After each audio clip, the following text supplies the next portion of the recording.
Kumusta? I'm Ulysses Sorvor Joseph and welcome to the Worthy Recap Weekly Edition number 167. We have tons to cover since last week, so skip to the chances provided if it piques your interest and subscribe to the channel kasi wala namang masama, di ba? And let's get on with the video.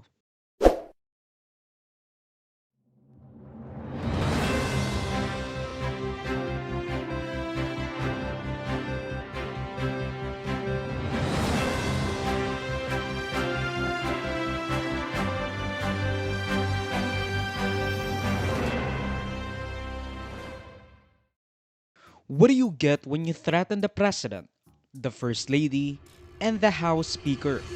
Huwag kang mag-alala, ma'am, sa security ko. Kasi may kinausap na ako na tao. Sinabi ko sa kanya, kapag pinatay ako, patayin mo si BBM, si Lisa Araneta, at si Martin Romales. No joke. No joke. Nagbilin na ako, ma'am.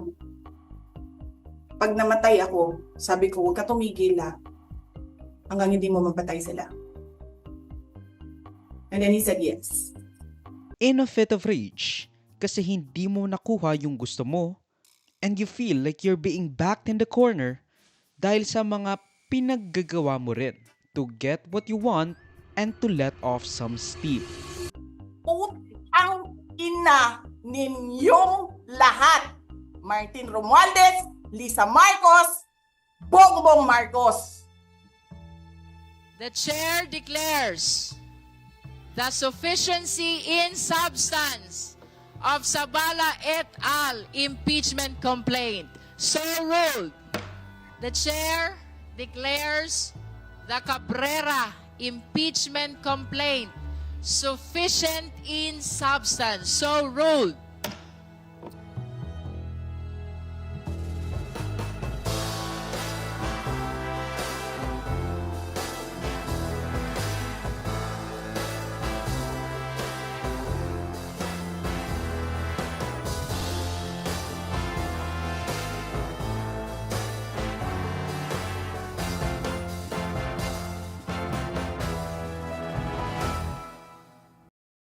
Sino nga naman ang sira sa ulo na panonoorin yung buong impeachment trial ni VP Sara na umaabot ng ilang oras over the course of 3 days every week for apparently 3 weeks o lagpas kalahating taon?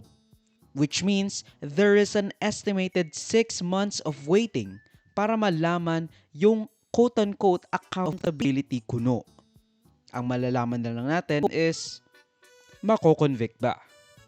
Now sa ikalimang linggo ng impeachment trial ni VP Sara, inumpisahan ng talakayin ang unang article of impeachment para sa mga di umano'y boxes ng ebidensya ng maling paggamit ng confidential funds ni VP Sara.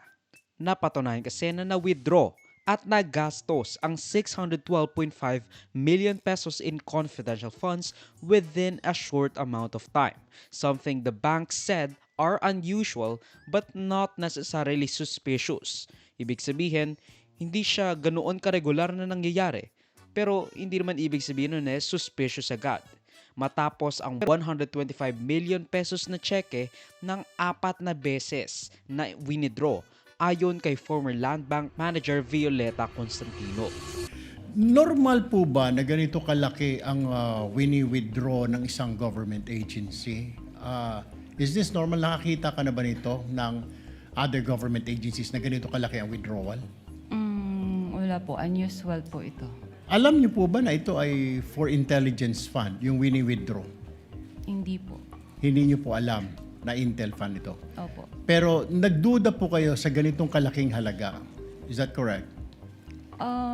Sa personal opinion namin sa bangko, parang syempre po, saan kaya gagamitin po yung cash na to? So, pero hindi naman po namin tinanong na. Kasi may advice naman po siya. Ang medyo unusual nga lang daw is the fact na sa mga confidential funds, ayon kay former COA Intelligence and Confidential Funds Audit Office Auditor na si Roderick Wamil, first time niya lang raw naka-encounter na ang ginagamit lang ay ang acknowledgement receipts dahil walang maipakitang opisyal na resibo.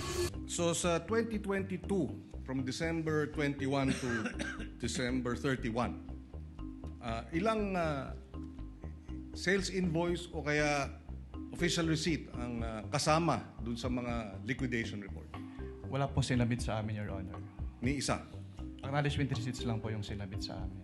849 acknowledgement receipts, tama? Yes po, Your Honor. Hindi ko po siya masasabing in standard practice since ito po yung kauna-unahang beses na puro AR po yung sinabit sa amin. So first time sa iyong 10 years na puro AR lang at walang sales invoice at walang official receipt. Opo, at ganun po kadaming AR kaagad yung sinabit. At 125 million, no? Na walang sales invoice at walang official receipt. Yes po, Your Honor. Bale, basta nasabi lang na natanggap at naipambayad ang pera ng gobyerno, walang nakalagay kung ano pa. Basta nabayad lang kahit kanino. Pinasa nila sa COA dahil walang opisyal na resibo.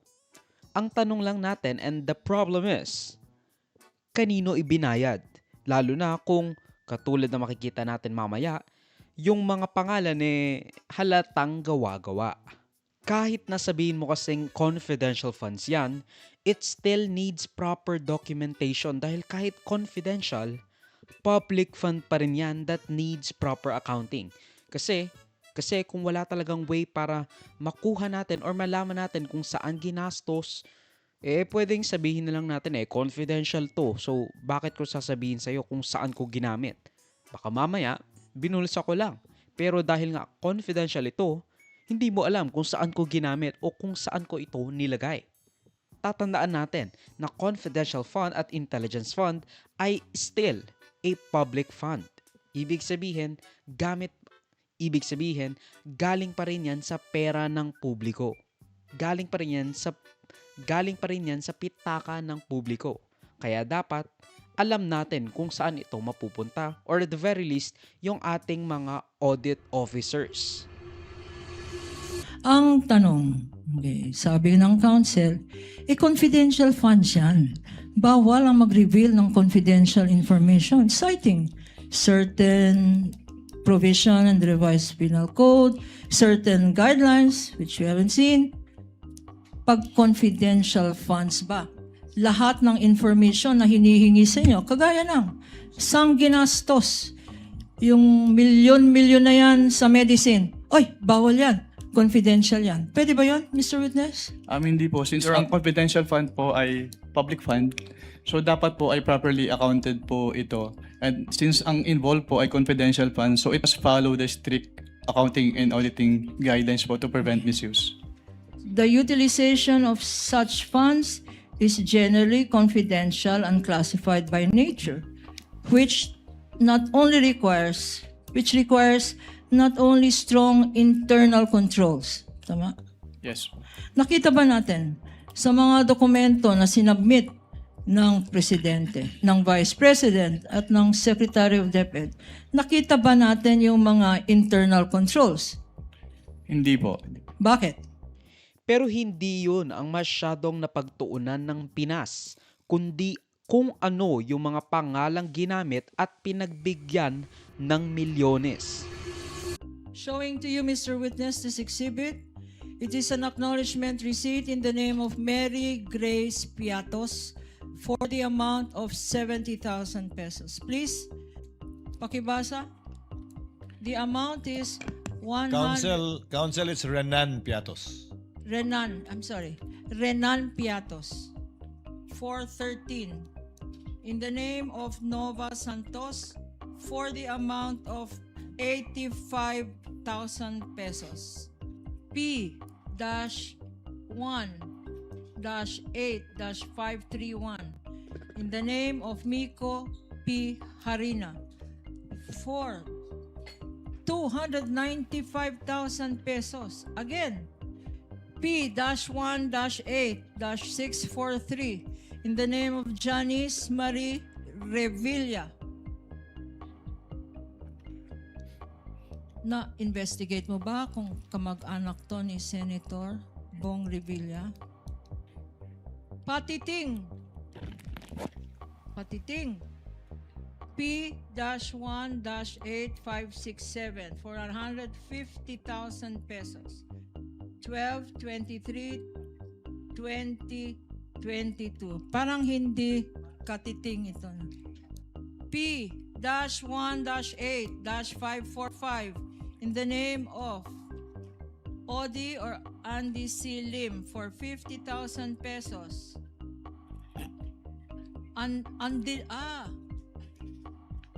Andilim. Kanya ko pala hindi mabasa. Andilim. Para kay Andilim. 50,000 pesos. Ang date, 12/21/2023. Kung merong Andilim, siguro dahil Objection, pikit. Your Honor. I'm sorry, but I've been giving leeway to opposing counsel, but I think she's been coloring, the contents of the documents more than what is shown Your in the Honor, I'm documents just reading. It itself. says here. And No, counsel Your Honor. can it says Andilim. I think you It's know the my way it point, Your sounds, Your Honor. Honor. It's like patiting. That's the way it's spelled. And the next one, maybe you will object again. It's Alejandro A. Pikit. I was gonna say, kanya siguro madali. May pikit ang mata. Pikit Exactly, Your Honor. Our point, Your Honor. is for Fiona Biong for 80,000 pesos. 12/22/2022 also for payment of information.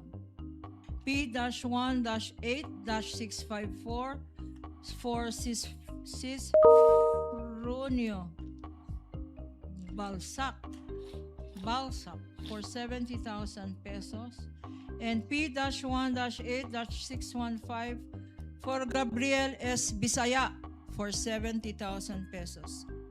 12/27/2020. Talagang napaka-witty ng mga pangalan na naimbento na lumagda sa mga acknowledgement receipts ni VP Sara para maggamit ang confidential funds for whatever purpose.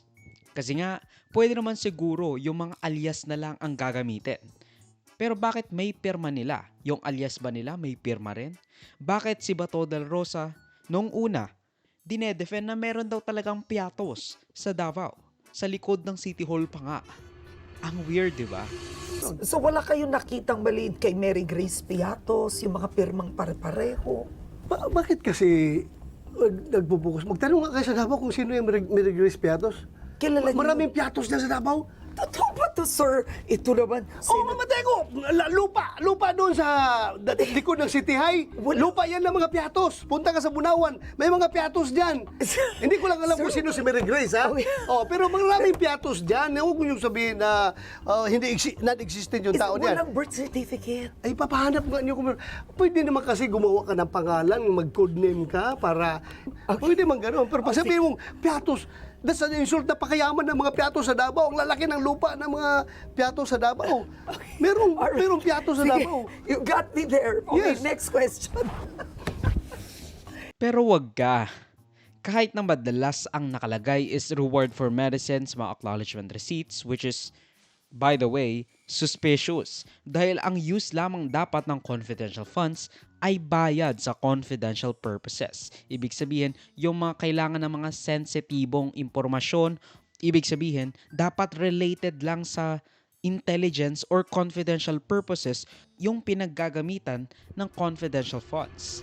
Yung audit po ng confidential fund ng fourth quarter of 2022 of the OBP disclosed that, una, yung kanilang physical and financial plan ay hindi compliant dun sa requirements ng Joint Circular 2015-01 dahil hindi po in-indicate ng OBP yung kanilang specific confidential activities na paggagabitan nila ng kanilang cash advance. So una, hindi compliant and physical and financial plan. Pangalawa po, hindi po sinubmit ng Office of the Vice President yung kanilang documentary evidence of payments as required under Item 4.12 of the Joint Circular 2015-01. Based on this document po, some of the line items as presented po na confidential expenses ay hindi among the allowable expenses under Item 4.8 of the Joint Circular. At yung items po na yun... Ano-ano ang mga items na yun? Yung letter E po, yung provision of medical and food aid for 40 million pesos at yung payment of incentives or traveling relative to confidential operations na 10 million pesos. The use of confidential fund needs to have a proper confidential purpose. Pumunta naman tayo dun sa gamot. No? Di umanong gamot ang ibinigay na reward. So muli, sa karanasan po ninyo sa ICFAO, and based on your expertise, normal po ba iyon na gamot ang kapalit ng intelligence information? Hindi po siya normal po, Your Honor. Hindi normal. Naranasan nyo na po ba ito dati na gamot ang bayad para sa impormasyon? Hindi pa po. First time po dun sa may OBP po, Your Honor. Okay, first time po dito sa OVP. Paano yun? Yung mga informant po ba most of the time may sakit? I wouldn't know po. Natanong nyo ba kung ang gamot na yan ay para saan? Hika ba? Alta presyon ba? Diabetes ba? Hindi po. Hindi rin. And ayon po dito, si Mary Grace Piatos, ayon sa isang acknowledgement receipt, si Mary Grace Piatos ay nakatanggap ng 70,000 pesos worth ng gamot bilang pabuya. Ano po ba yung sakit niya? Hindi ko po malalaman since wala naman po dun sa document po na sinamit. Kindly wind up. Will do, Mr. Presiding Officer. Pero may paraan po ba ang ICFAO malaman kung ano yung sakit niya? Kasi binayaran natin ito eh. Pwede po namin tanungin, Your Honor. Pero since document-based po kami, kung ano lang po yung nasa document, yun lang po yung malalaman namin. Document-based pero pwede niyong tanungin. Yes po. Okay, kapag may mga di normal na pangyayaring ganito. Yes po. Allowed po kami under 6.2.3.7 of the Joint Circular. Pero wag kayong mag-alala kasi Binoy is to the rescue. Kasi may banat na naman si Senador Robin Padilla as the defense lawyer ni VP Sara. Let's look at the timeline daw kasi ng paggastos ng pera. Maybe it coincides with something very, very nefarious. Yung una pong cheque ay 125 million December 20, 2022. Tama po ba? Yes po, Your Honor. Opo. Batid niyo po ba na ang founding anniversary ng CPP-NPA ay December 26? Pangalawa, second check po, 125 million January 31, 2023. Tama po? Yes po, Your Honor. Opo. Ang NPA founding anniversary po ay March 29. Batid niyo po ba yun?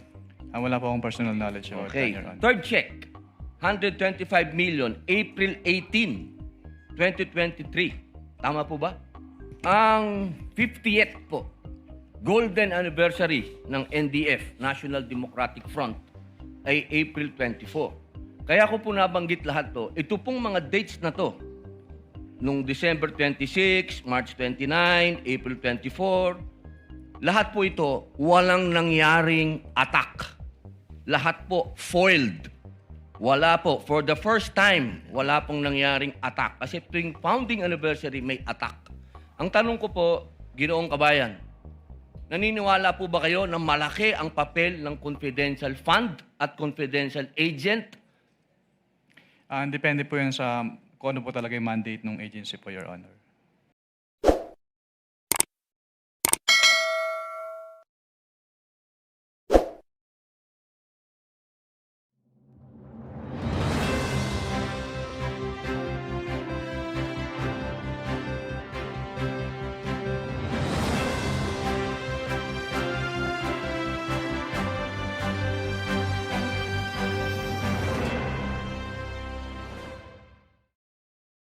Now, anong mangyayari kung bigla ka na lang mag-i-implicate ng mga personalidad na kalaban ng poong blank? Kinabit mo pa yung flood control scandal sa lahat. From the most possible, sila Romualdez, si Marcos, to the freaking ICC. Kasi lahat sila may natanggap raw na malita. Good morning po. Nandito po kami sa DOJ dahil kaka-file lang po namin ng complaint affidavit of perjury. The isang complaint affidavit was filed by me and the other one was filed by Father Flavio Villanueva. We were assisted by our counsel, Attorney Dilo de Leon. Galing din po kami sa NBI. Nag-file kami ng separate complaint affidavits for libel and cyber libel against the 18 alleged ex-Marine and Attorney Levy Balikon. Wala akong natanggap na $2 million at kung anumang halaga mula kay Saldico para sa ICC operations. So itong ginawa nila ay paninira lang, hindi lang sa akin, kundi doon din sa mga investigador ng ICC to cast doubt doon sa integrity ng ICC investigations. I filed another case against the 18 allegedly ex-Marines and to include Attorney Baligod. Kasama ko yung aking legal counsel, si Attorney Ruel Mendoza. At siyempre kasama din yung NSC legal team headed by Attorney Sheena Marie Lopez. Unang-una, hindi ko kilala yung 18 bodyguards, drivers na allegedly ay nasa kay former Congressman Saldico. Wala akong kilala sa kanilang lahat. Ang kilala ko lang ay si former Congressman Mike Defensor, and of course kilala ko rin si Attorney Baligo dahil sa politika namin sa Leyte, ay kalaban niya yung aking pamilya.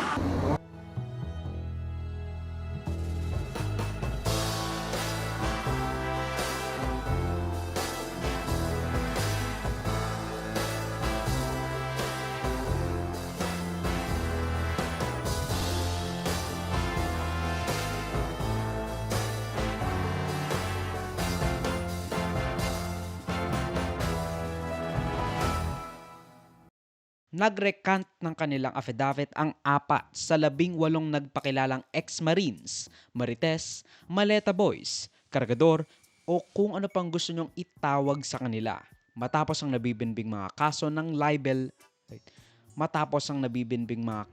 perjury laban sa kanila. Gusto namin mag-recant na po, ma'am, at para mabinabawi na po namin yung mga unang salaysay namin. At gusto na namin po manahimik dahil sa ngayon ay tad kami ng mga kaso, mga banta sa buhay namin. Kaya pag-isip-isipan namin na binabawi na po namin yung mga salaysay po namin. Bakit niyo gustong bawiin? Hindi po totoo yung mga ibang sinabi na po namin. Binabawi po namin lahat yung unang salaysay na nagatid namin at hindi totoo po yung sinasabi namin sa unang sinumpang salaysay namin. Doon sa sa salaysay namin to, sa unang salaysay po. Sa affidavit, yung hindi totoo yung sinasabi namin. Bakit niyo ngayon sinasabi na hindi totoo? Pero noon kasi pinanindigan niyo eh. Parang naguguluhan pa kami noon. Tapos ang nagawa ng affidavit namin po ay hindi kami po. Una kasi dyan, ma'am, may mga pangako po sa amin. Tulad ng pinansyal na sinasabi nila po na pwede na po kayong hindi magtrabaho ng 2 taon. Tapos meron pa kayong security sa pamilya niyo. Kapalit ng ano? Kapalit po sa ginawa na joint affidavit ko. Wala pong namilit, Walang namilit. Wala ng financial assistance this time? Wala na. Kasi gusto lang po namin manahimik na kami, ma'am. At matapos na po lahat nito. Para mawala na rin po yung mga kaso namin. Kumbaga, sa kanilang pagre-recant, inabsuelto nila si Romualdez at Marcos along with other personalities, which is, you know what, really suspect. Kahit na, I like Trillanes, it is suspicious kasi inurong ni Trillanes ang kasong perjury niya laban sa 4 na umurong at nag-recant ng affidavit. Nagulat nga ako kasi kahit si Ombudsman Remulla na inappoint ni Presidente Marcos, inallege na ang may kagagawan raw ng pagre-recant ng 4 na kargador ay si Romualdez mismo. Malay mo, ang susunod nating paborito ay si Remulla. Kasi he's been on a very good run. Kasi he's been on a very good run recently. You referred to a camp that is taking away the witnesses. The camp of the accused. Sir, sa'yo naman galing, sir. The camp of the accused. You know what we're talking about? So you think the camp of former Speaker Romualdez, his lawyers, his strategists, his advisors, yung mga tumutulong sa kanya, kasama na yan. I wish I could give the other names, but wag muna. Saka na natin sabihin yung mga ibang pangalan. kumaga they're chipping away the... Oh, they're trying to do it. Yeah. They're trying to do it. Okay. They're desperate. Sir, just to clarify, you're saying po na posible na ang kampo po ni Martin Romualdez ang nasa likod sa pagrekanto ng 4? Siyempre. Sino pa? Sino pa? Sino pa ba ibang makikinabang dyan pag nag-recant yan? Samantala, 10 naman sa mga nagpakilalang marino ang napakulong dahil sa nakabinbing kasong perjury laban sa kanila. Nag-clutch siguro yung 4 para hindi masama sa mabibilanggo. Wait, bakit 10 lang? Alam ko 13 sila. Tapos yung isa raw, nasa probinsya. Pero, agaran rin sila nakapag-post ng bail at nakalaya kinabukasan through their lawyer na si Attorney Baligot dahil sa kinakaharap nilang kasong perjury na i-final ng mga personalidad na inimplicate sa mga alegasyon nila sa affidavit. Mahirap ipaliwanag basta binuo namin yung kailangang piyansa, no? Yung iba nanggaling sa mga kababayan natin. Katulad na sabi ko kanina, merong mga taga-talipapa na nagbigay ng 1,000 at kalahating kaban na ng bigas yun. Pero yun. Ang sabi nga nung isa sa mga kargador na nagpakilalang marino, nadali raw yung 4 dahil sa mga di umano'y suhol na umaabot from 8 million to 10 million to 15 million to 20 million to 25 million pesos each. Pakiramdam nyo na nag-recant yung mga kasama nyo at ang sabi, may mga ilan na rin daw kasamahan na nag-iisip na rin na sumama sa kanila. Ay hindi po totoo po yung iba na magre-recount. Sila, desisyon nila yun, pero kami buong loob namin para panindigan namin yung totoo yung sinasabi namin. Oo. Masasabi ko lang sa kasama ko, sana naisipan yung mabuti yung sinasabi nyo. Oo. Ang masasabi ko, top voluntary, top retired ka na Marines. Pero anong ginawa mo? Oo. Nagpadala ka sa pera. Sana naisipan mong mabuti yung kasama mo. Na nahikayat mo silang 3 na kayo ang nag-usap-usap na bumaliktad kayo. Yun lang, ma'am. Kanino nyo sinasabi yan? To whom is this addressed? Sino dun sa 4 na yon ang sinasabi Sila nyo? 4. Silang 4? Yes po. Oo. So hindi totoo na meron gusto pang sumunod? Hindi po. Sila lang po yung nagdesisyon na Yung sinasabi niya na may financial assistance na binigay sa inyo, in-offer sa inyo, hindi totoo yun? Hindi po. Wala po. Pero ngayon, may ino-offer sa inyo? Ano yung sinasabi mo? Mayroon pong in-offer sa amin para sa kabila po. Para bumaliktad? Yes po. Magkano? Yun po, 20 to 25 million po. Per person? Yes po, ma'am. Pero walang... The perjury cases were filed by former Senator Antonio Trillanes IV, Congresswoman Laila De Lima, Eduardo Año at Gregorio Katapang na nagtotal to around 1 million pesos sa 10 maleta boys at 4 na charges ng perjury. Kumaga, ang sumalo ng lahat, si Baligot. Kasi baka mamaya, yung alleged handler nila na si former Representative Mike Defensor and probably even Senador Rodante Marcoleta has been kind of, out of the town. And by town, I mean freedom.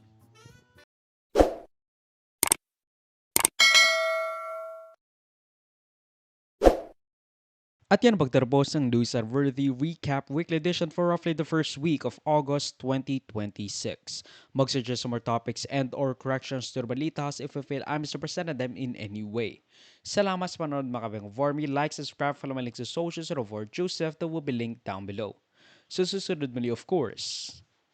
Paalam. Peace.